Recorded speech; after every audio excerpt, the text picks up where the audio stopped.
Welcome back to the channel. Today I'm going to be making a video on my 125 horsepower offshore Mercury. I'm going to take the cowl off, explain why it's a 2+2. If you've never heard of that term, I'll get into it in a minute.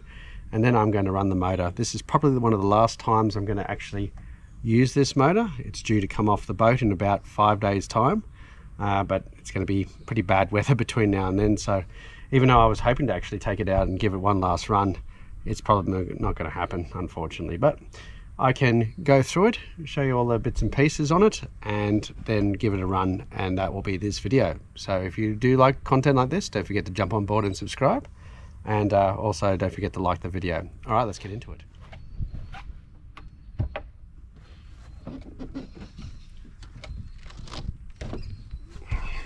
It's heavy.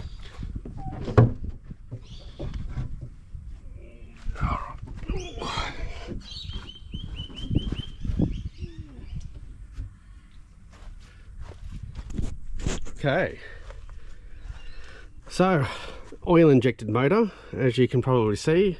This is the oil reservoir, got plenty of oil in there. The only downside with this motor is if you fill this up too high and you tilt it back, because that's what it's recommended for traveling, it can sort of flow out a bit, and you might have seen a bit of oil residue in a past video, and that's only because it's actually overfilled. So I tend to keep it a bit lower, and if I was going out again today, for example, I would tow the boat with this much oil in it, and when I got to the water I would top that up for my day out. Now, a lot of these cables and electronics and stuff have been replaced.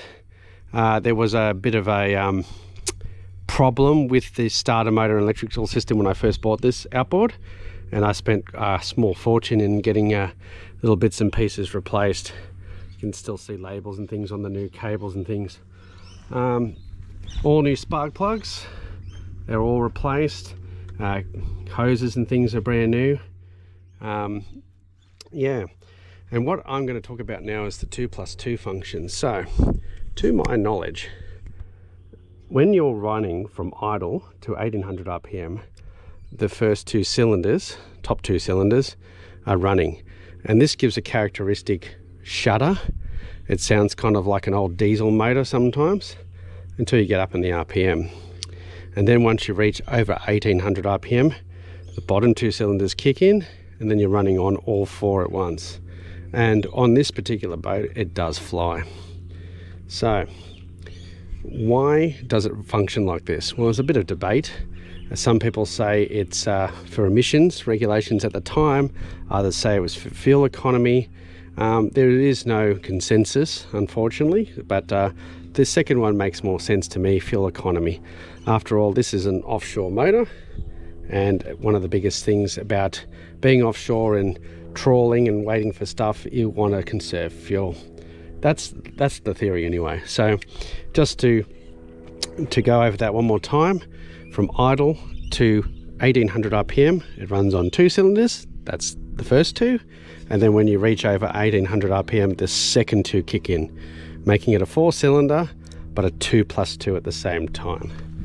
Going over here, you can see the new fuel filter. You can see the carburetors were cleaned. Well, you can't see them, but they were cleaned, and all little bits and pieces have been tidied up and done. Of course, the impeller was done, new gear oil and everything was done when the last service was done, which was only just over a year ago now. So the gentleman that's purchasing this motor is getting a pretty good deal, and I'm going to get into a different video why I decided to sell this.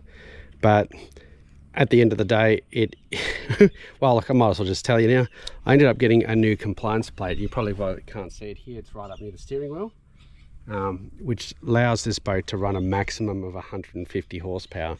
And of course, I'm excited by that. So I've gone out and made a purchase of the Saltwater Series 2, as you know, to actually get the maximum horsepower rating on this boat.